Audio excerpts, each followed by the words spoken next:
Hello అండి, నమస్తే. చేజారెను నా మనసే మూడో భాగం. రచన డివి రమణి గారు, చదువుతున్నది రాధిక. ఇక కథలోకి వెళదామా? సర్లే, రాక ఎక్కడికి పోతాడు, వచ్చాక అడగొచ్చులే అని నాకు నేను సర్ది చెప్పుకుని తల విదిల్చుకుని రొటీన్లో పడ్డాను. ఆఫీస్లో వర్క్ ఎక్కువగా ఉంది. అసలు నా గురించి నేను ఆలోచించుకునే టైం లేకపోయింది. ఒక వారం గడిచింది. శ్రీధర్ వచ్చే వరకు నేనేమీ ఆలోచించలేదు. ఆఫీస్లో ఒక పెద్ద పార్టీ ఉందని, కల్చరల్ ప్రోగ్రామ్స్ ఆర్గనైజ్ చేయమని టీం లీడ్ అడగగానే ఏం చెప్పాలో తెలియలేదు. వెంటనే జానకి కళ్ళ ముందు కదిలింది. అదే జానకి ఉండి ఉంటే అన్నీ తానే అరేంజ్ చేసేది. అదే విషయం ఆయన చెప్తే ఏమనాలో తెలియలేదు. నిజానికి నేను కాదు, అక్కడ జానకి టాలెంటెడ్. అంత బాగా అతి కొద్ది టైంలో చేయగటం కష్టం. అదేంటి రఘు, 2 years కిందట అంత పెద్ద ఈవెంట్ ఆర్గనైజ్ చేశారు, మీరు ఇప్పుడేంటి అసలు ఇంట్రెస్ట్ చూపించడం లేదు అన్నారు. సారీ సార్, నేనేమీ పార్టిసిపేట్ చేయలేను. వితౌట్ జానకి నేనేమీ చేయలేను అని ఆయన మాట కోసం కూడా ఆగకుండా వెళ్ళిపోయాను. అక్కడే ఉంటే ఇంకేమడుగుతారోనని. ఆఫీస్ పని చూడటం, వెనక్కి వెంటనే వెళ్ళిపోవటం అంతే. సాయంత్రాలు మూడ్ని బట్టి తింటే తినటం, లేకపోతే మానేయటం. శ్రీధర్ లేకుండా ఇంచుమించు ఒక వారం గడిచింది. శ్రీధర్ ఎంతగా నాకు అలవాటైపోయాడో అర్థమైంది. వాడేమీ శాశ్వతం కాదు కదా. వాడికి వేరే లైఫ్ లేకుండా నా చుట్టూ తిరుగుతుంటే ఎలా? పిన్ని, బాబయ్య ఏమీ అనరు. అది వాళ్ళ మంచితనం అనిపించింది. కానీ నేనే వాడిని దూరం చేయాలి. వాడంతటా వాడు వెళ్ళడు, నాకు తెలుసది. ఎంత కష్టమైనా జానకి లేకుండా బతకటం లేదా? అంతకన్నా బాధ ఉండదనను. వాడి భవిష్యత్తు గురించి ఆలోచించి ఒక నిర్ణయానికి రావాలి. మొబైల్ మోగుతుంటే ఆన్ చేశాను. హలో. రఘు, ఎలా ఉన్నావురా? ఈరోజు వచ్చాను. ఆఫీస్ సెలవు, రూమ్కి వస్తాను. నీకోసం కొన్ని తెస్తున్నాను. శ్రీధర్ గొంతు నిండా అభిమానం. కళ్ళు చెమర్చాయి. వాడి ప్రేమకి మనసు నిండిపోయింది. వాడు నా చేయి పట్టుకుని నన్ను కింద పడిపోనీయకుండా చేతులు పట్టి నిలబెట్టాడు. వాడి రుణం ఎలా తీర్చుకోగలను?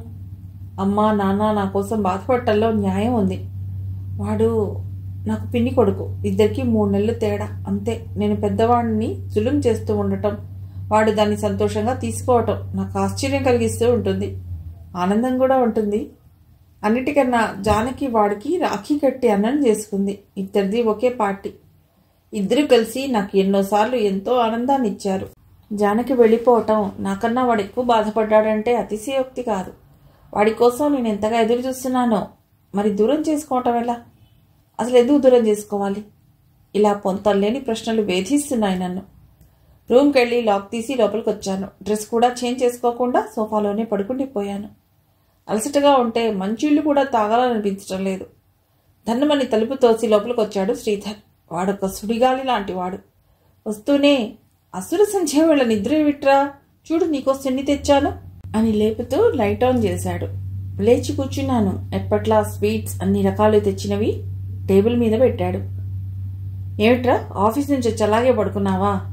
లేచి డ్రెస్ చేంజ్ చేసుకో, నేను టీ చేస్తాను ఈలోపు అని నా భుజం పట్టి లేపాడు. అలాగే వాడిని హత్తుకుని ఉండిపోయాను. ఎంత బెంగనిపించిందో ఇన్నాళ్ళు వాడిని చూడకుండా ఉండటానికి. అర్థమైంది. నువ్వు రెడీ అవ్వు, ముందు నీకు ఒక శుభవార్త, ఒక బ్యాడ్ న్యూస్ కూడా. ఏది ముందో ఆలోచించు ఈలోపు అన్నాడు వాడు.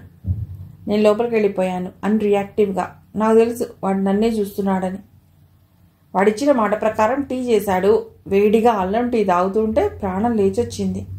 అది పూర్తయ్యేదాకా వాడు కామ్గా ఉన్నాడు. ఇప్పుడు చెప్పరా, ముందు గుడ్ న్యూస్ ఏమిటి? సరే, నీకు హైదరాబాద్ ట్రాన్స్ఫర్ అయింది. సోమవారానికల్లా ఆర్డర్ వస్తుంది. వాడి వైపు చూస్తున్నాను. అదేమిట్రా, ఇన్నాళ్ళు ఎదురు చూసి ఇప్పుడు ఏమనిపించటం లేదా? నిరాశగా అన్నాడు శ్రీధర్. అనుకుంటున్నదే కదా, రెండోది చెప్పు, ఆ బ్యాడ్ ఏదో అన్నాను. షోల్డర్ బ్యాగ్లోంచి ఒక కవర్ తీసి ఇచ్చాడు. చూసుకో అని. ప్రశ్నార్థకంగా చూస్తూ కవర్ ఓపెన్ చేసి చూస్తే పెళ్లి శుభలేఖ. చిరంజీవి సౌభాగ్యవతి అరుణకి చిరంజీవి రఘురామ్నిచ్చి పూర్తి చేయలేకపోయాను. చేతిలోంచి కింద పడిపోయింది. శ్రీధర్ వంగి శుభలేఖ పైన పెట్టి, ఆర్ యు ఓకే అని చేయి పట్టుకుని కూర్చోబెట్టి మంచిళ్ళ గ్లాస్ తీసుకొచ్చి పక్కనే కూర్చుని తాగించాడు. అరే, ఏమిట్రా ఇది? పెళ్లికి ఒప్పుకుని వచ్చావు కదా, ఇప్పుడు ఎందుకు షాక్ అయింది? స్నేహంగా అడిగాడు శ్రీధర్. ఏం చెప్పను వాడికి?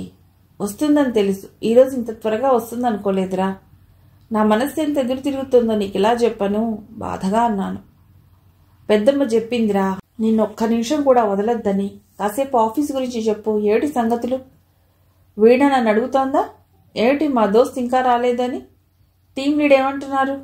శ్రీపతి సార్, ఖాదిర్ ఏవైనా ఆఫీస్కి వెళ్ళి వస్తుంటేనే బాగుంటుంది అన్నాడు శ్రీధర్ కొంచెం నన్ను డైవర్ట్ చేస్తూ.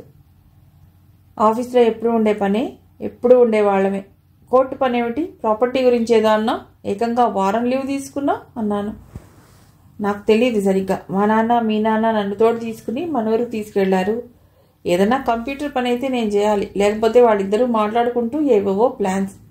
అరే ఒకటి చెప్పు, ఆ ఫైల్ బట్రా ఇవి అక్కడ పెట్టు, వెళ్ళి సందు చివర రమణయ్య ఉంటాడు పిలిచివురా, పొలానికి వెళ్ళి వెంకటేశ్వరుని తీసుకురా, కౌలి విషయం అడగాలి. ఇలాంటి పనులు చాలానే బోర్ కొట్టిందనుకో అన్నాడు. వాడి చెప్పిన తీరుకు నవ్వకుండా ఉండలేకపోయాను. అంటే నువ్వు పోస్ట్ మ్యాన్ పని అన్నమాట అన్న అవుతూ.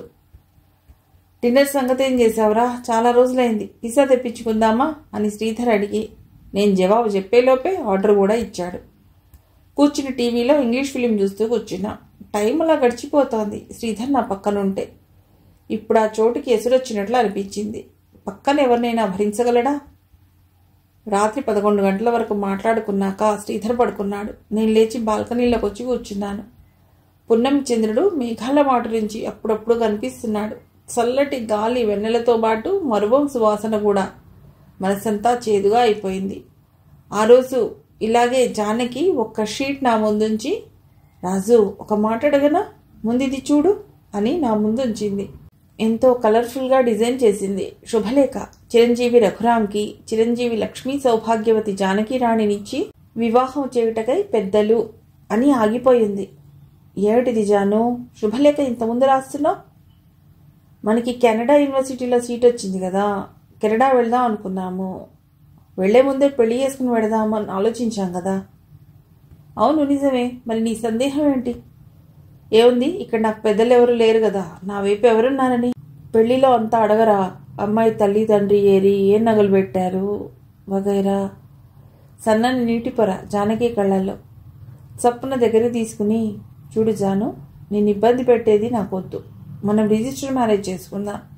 ఒక రిసెప్షన్కి అరేంజ్ చేద్దాం. అప్పుడు ఇంత ఇబ్బంది ఉండదు. సరేనా?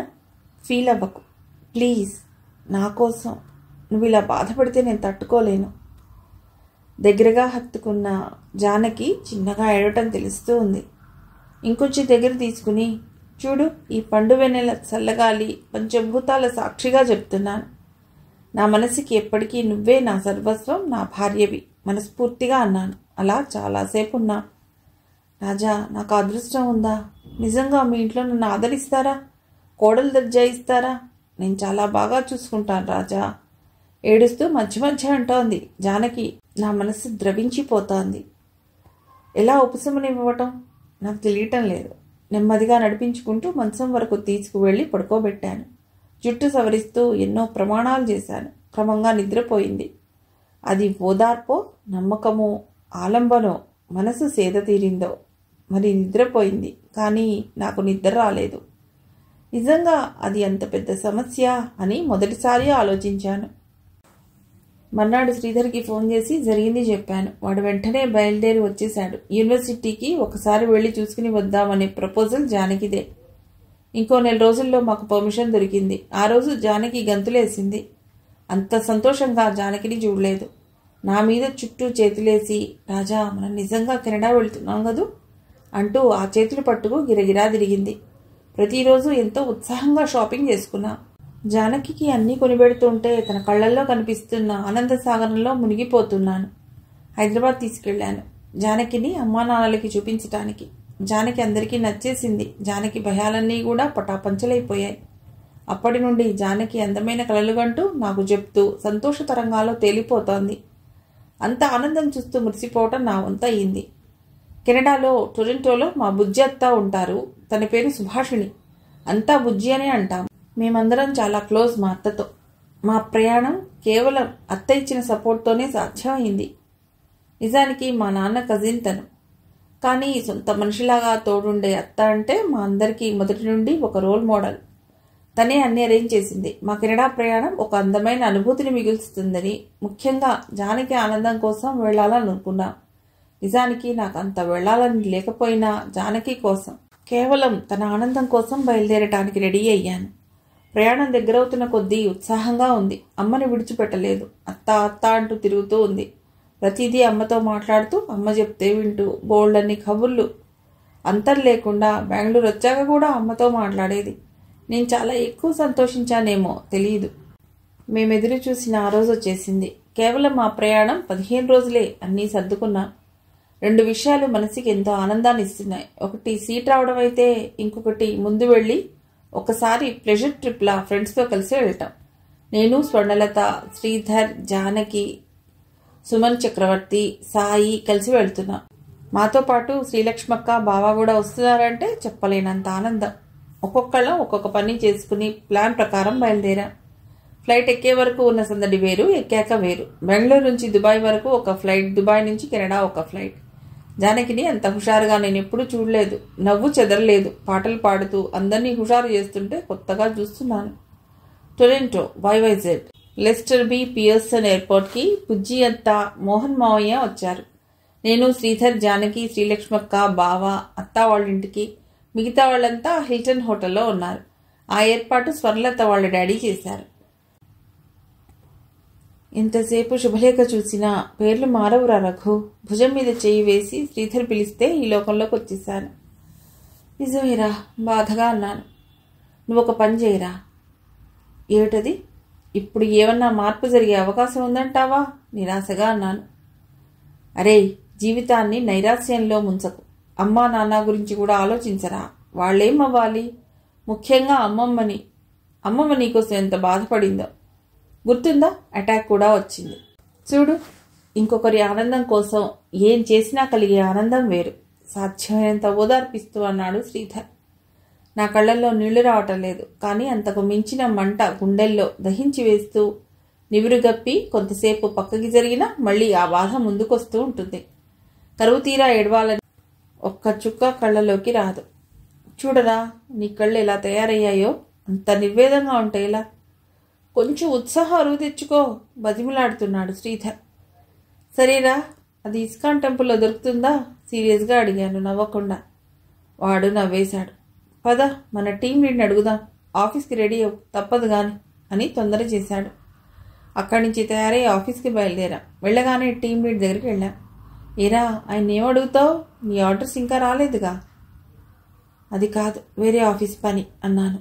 నిజమేనా, లేక ఉత్సాహం ఎక్కడ దొరుకుతుందో అడుగుతావా? నాకు ముందే చెప్పే, సీరియస్గా అన్నాడు శ్రీధర్. గలగలా నవ్వేశాను వాడి మొహంలో ఎక్స్ప్రెషన్స్ చూసి.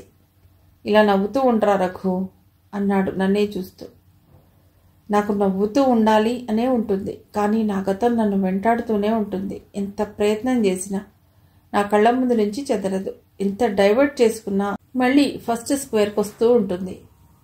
చాలేరా, నువ్వెక్కడ ప్రయత్నం చేస్తున్నావు? ఆ బాధలోనే ఉన్నావు. బాధే సౌఖ్యమనే భావన రానివోయ్ అని పాడుకుంటూ లేనిదల్లా చేతిలో బాటిల్, పక్కనో కుక్క పిల్ల తప్ప మిగతా అంతా సేమ్ టు సేమ్. శ్రీధర్ వైపు చూశాను. వాడే ఉద్దేశంతో అన్నాడా అని. నిజాయితీకి కేర్ ఆఫ్ అడ్రస్ వాడు. ఇంకేమీ అనలేదు, అవునని కానీ కాదని కానీ. ఇద్దరం ఆఫీస్కి వెళ్ళాం. అయినా ఆ శుభలేఖ గురించి ఆలోచన వస్తూనే ఉంది. అప్పుడు పడ్డ బాధ మనస్సు నెమరు వేస్తుంది. అంటే ఇంకా 20 రోజుల్లో నా పెళ్లి. నా జానకితో కాకుండా వేరెవరితోనో. మనసు విపరీతంగా ప్రతిఘటిస్తోంది. నా వల్ల కావటం లేదు. ఉదాసీనంగా ఉన్న నన్ను చూసి, అరే, ఒక మాట చెప్తా విను. నీకన్నా నాకు ఎక్కువ తెలుసు అని కాదురా. కొంచెం ప్రాక్టికల్గా ఆలోచించు. పెళ్ళి, ప్రేమ, అనుబంధం, బాంధవ్యం లాంటి వాటిని పక్కన పెట్టే. జస్ట్ ఒక కొత్త మలుపు అనుకో. ఏమీ లవ్ డైలాగ్స్ చెప్పక్కర్లేదు. కొత్త ఫ్రెండ్ కలిశాడని స్టార్ట్ చేయి. ఒక దగ్గర ఉంటే క్రమంగా మనుషులు ఒకరికొకరు అలవాటు పడతారు. నువ్వేమీ ప్రయత్నం చేయకు. నువ్వెలా ఉంటావో అలాగే ఉండు. నీతిబోధ చేశాడు. నవ్వుతూ వాడిని చూశాను. అరే, నేనేమి జోక్ చేయలేదు.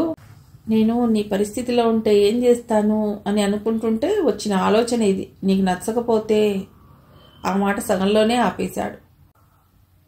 చూడరా శ్రీ, నువ్వు ఒక్కడవే నాకు ఆత్మీయుడివి. ఏం చెప్పినా నా కోసం చెప్తావు. నన్ను ఒంటరిగా ఫీల్ కానివ్వకుండా నాతోనే ఉంటావు. నచ్చకపోయేదేముందిరా, ప్రయత్నిస్తాను మనస్ఫూర్తిగా అన్నాను. వాడు నా చేయి పట్టుకుని వదిలేశాడు. ఇద్దరం ఆఫీస్కి వెళ్ళి పనులు చూసుకుంటూ ఉండిపోయాం. లంచ్ తర్వాత మా టీం లీడ్ పిలిచి నా ట్రాన్స్ఫర్ గురించి చెప్పాడు. ఎన్నాళ్ళ నుంచో ఎదురు చూస్తున్నది, కానీ ఏమాత్రం ఆనందం ఇవ్వటం లేదు. ఫార్మల్గా థ్యాంక్స్ చెప్పాను. ఎందుకంటే శ్రీధర్ ఇక్కడ ఉంటాడు, నేను ఒక్కడనే ఈ పోరాటం చేయాలా? కంగ్రాచ్యులేషన్స్ అంతా చెప్తున్నారు. శ్రీధర్ నవ్వుతూ మాట్లాడుతున్నా బాధ వాడి మొహంలో కనిపిస్తోంది. 10 రోజుల్లో హైదరాబాద్ వెళ్ళిపోవాలి. ఒకటి అమ్మా నాన్నలతో ఉంటాను, వాళ్ళకి సంతోషం. ఇంకా అమ్మమ్మ ఆనందం చెప్పలేను. నేను ఇంకా ఏ 10వ తరగతి పిల్లవాడినో అంతకన్నా చిన్నవాడినో అన్నట్లు చూస్తుంది. కారం చేస్తుంది. ప్రేమగా చూస్తూ కన్నా, బుజ్జి, బంగారు కన్నా, బంగారు కొండ, వజ్రాల కొండ ఇలా పిలుస్తూ ఉంటుంది. ఒక్కోసారి ఉక్కిరి బిక్కిరి అవుతూ ఉంటాను. బడితలా ఇంత పెద్ద అయ్యాక కూడా ఆ మాటలు నవ్వు కలిగిస్తాయి. ఆ రోజుకి ఏం పనులు లేవు. మన్నాడు పిన్ని వాళ్ళ ఇంటికి వెళ్ళాను. పిన్ని వెళ్ళిపోతున్నందుకు ఫీల్ అయింది. ఏరా వస్తుంటావా? హైదరాబాద్ వెళ్ళి మర్చిపోతావా అంది. లేదు పిన్ని, నాకెక్కడికి పెడతాను అన్నాను. నాకు మిక్స్డ్ ఫీలింగ్ వచ్చేసింది. ఏవీ చేయలేని పరిస్థితి. కావాలి అనుకున్నది ఏదైనా వచ్చేశాక చాలా మామూలుగా అనిపించడం ఏమిటో. ఎప్పుడెప్పుడు హైదరాబాద్ వెడదామని ఎదురు చూసింది నిజమే, కానీ ఇప్పుడు వెళ్ళాలా? క్యాన్సిల్ చేసుకోలేనా అని ఆలోచిస్తున్నాను. ఎందుకు ఈ ద్వైతీభావం? 2 రకాలుగా కావాలి అని, వద్దు అని ఒకే టైంలో ఎందుకు అనిపిస్తోంది? ఏవి చెప్పినా శ్రీధర్ ఒక కౌంటర్ వేస్తాడు, ఆర్గ్యూ చేస్తాడు, కాదని తప్పని వాదిస్తాడు. వాడికో రూల్స్ బుక్ హమేషా ఉంటుంది. మాటికి ఫలానా వాళ్ళు చెప్పారు, అది అలా చేయకూడదు అంటూ. కొంతసేపటికి నేను కామ్ అయిపోయి వాడు ఎలా చెప్తే అలా చేస్తూ ఉండటం అలవాటైపోయింది. ఆ మాట అంటే శ్రీధర్ ఒప్పుకోలేదు. ముందు అలాగే ఉన్నా, ఇది నీకు అవసరం, మంచిది. అరుణ వాళ్ళ అమ్మ నాన్న కూడా అక్కడే ఉంటారు. చూడు, ఏమాత్రం బాగోలేదు, వద్దు అనిపించినా వచ్చేసేయి, వేరే జాబ్ చూసుకోవచ్చు. నిన్ను నువ్వు కష్టపెట్టుకుంటూ ఎవరిని సాటిస్ఫై చేయలేవు అన్నాడు. హైదరాబాద్కి వెళ్లే ముందు నాయర్ హోటల్లో లాస్ట్ టైం తింటూ మాట్లాడుకున్నా. ఒక మంచి పంచెల చాపుకొని అతడికి ఇస్తుంటే కళ్ళలో నీళ్లు వచ్చాయి. బాబు, మా హోటల్లో 20 ఏళ్ల నుంచి ఎంతోమంది వస్తూ పోతూ ఉండేవారు. నీలా ఎవరిని చూడలేదు బాబు. 10 కాలాలు చల్లగా ఉండు బాబు. జానకమ్మ ఎక్కడి నుంచన్నా చూస్తూ ఉంటుంది అన్నాడు. ఆ ఎమోషన్కి మనసు కదిలింది. ఎప్పుడొచ్చినా ఇక్కడికి తప్పకొస్తాను అని చెప్పి బయలుదేరాను. లాస్ట్ టైం ఇస్కాన్ టెంపుల్కి వెళ్ళి చాలాసేపే గడిపొచ్చాను. గుడి మెట్లు అంటే జానకికి ఇష్టం. ఎక్కడ గుడికి వెళ్ళినా ఆ మెట్ల మీద కూర్చుని వస్తాడు. ఇంటికి వచ్చేసి ఇంటి వారికి చెప్పేశాను. ఇదివరకే 2 నెలల ముందే నోటీస్ ఇచ్చాను. 10 రోజుల్లో ఖాళీ చేస్తానని చెప్పాను. ఆయన కూడా ఎమోషనల్ అయ్యారు. ఇలా ఒక్కొక్కరికి చెప్పి సెలవు తీసుకున్నాను. ఇంకా బెంగళూరుతో అనుబంధం అయిపోయింది. అక్కడ ఏర్పడ్డ బంధం ఆగిపోయింది. ఇంకా ముందుకెళ్ళి నా లక్ పరీక్షించుకోవాలి.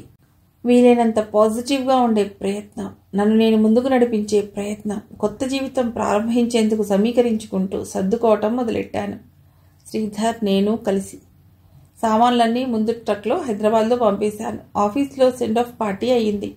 అంతా పొగడ్తలతో ముంచేశారు. అవేవి చిత్రంగా మనసు దాకా వెళ్ళలేదు. ఫ్లైట్ టికెట్స్ చేసుకుని నేను శ్రీధర్ హైదరాబాద్ బయలుదేరాము కొత్త ఉదయం కోసం.